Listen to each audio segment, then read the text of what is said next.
March today! March today! Smart today!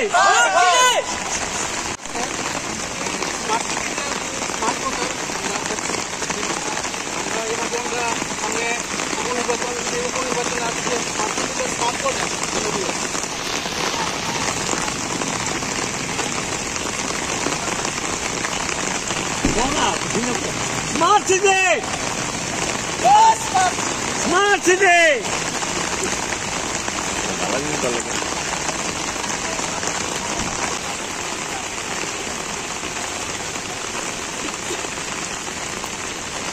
আপনারা দেখতে পাচ্ছেন 2018 সনে বিপ্লব দেব এসে বলেছিল যে 1 বছরের মধ্যে উনি আগরতলা সিটিকে স্মার্ট সিটি করে দেবেন এবং জলের সমস্যা উনি কমপ্লিটলি একদম শেষ করে দেবেন, শহরে কোনো জলের সমস্যা হবে না।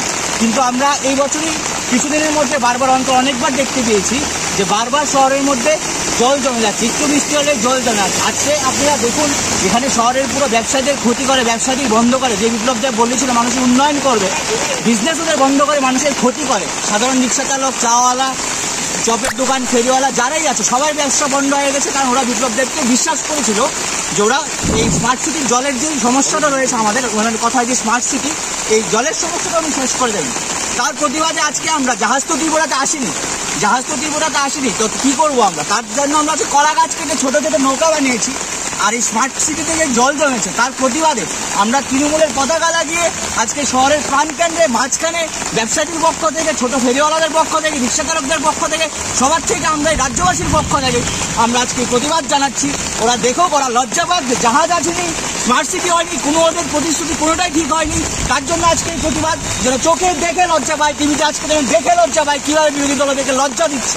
কিন্তু এখন তো বিপ্লব নেই, এখনো মানিক ছাড়া ওরা হীরা যুগে তো কিছু করতে পারেনি, তা আমাদের মনে হচ্ছে মানিক যুগের কিছু করতে পারবে না। যেহেতু বিপ্লব দেব বলেছিল উনি কোটি কোটি টাকা লাগিয়ে আমাদের শহরটাকে স্মার্ট সিটি বানাবে, লন্ডনের মতো একটা শহর বানাবে, তার জন্য আমরা ওনাকে বলছি। বিপ্লব মানিক শাহ কিছুদিন হয়েছে এসছে, উনি এসে বলেনি ওনার মতো আবল তাবল যে আমরা এসেই স্মার্ট সিটি বানিয়ে দেবো, জল পাঠিয়ে দেবো, জল হবে না শহরে, মানে কোনো কথা প্ল্যান ছাড়া একটা কথা বলিনি। মানিক শাহ কোনো এইসব কথা বলিনি, তার জন্য আমরা ওনাকে বলছি না। যে বলে গেছিল 1 বছরে করবে, 1 বছরের পর আরও 3 বছর নিয়েছে, তারপরে উনি কিছু করতে পারেন। আমরা ওনাকেই বলবো, আর কাউকে বলবো।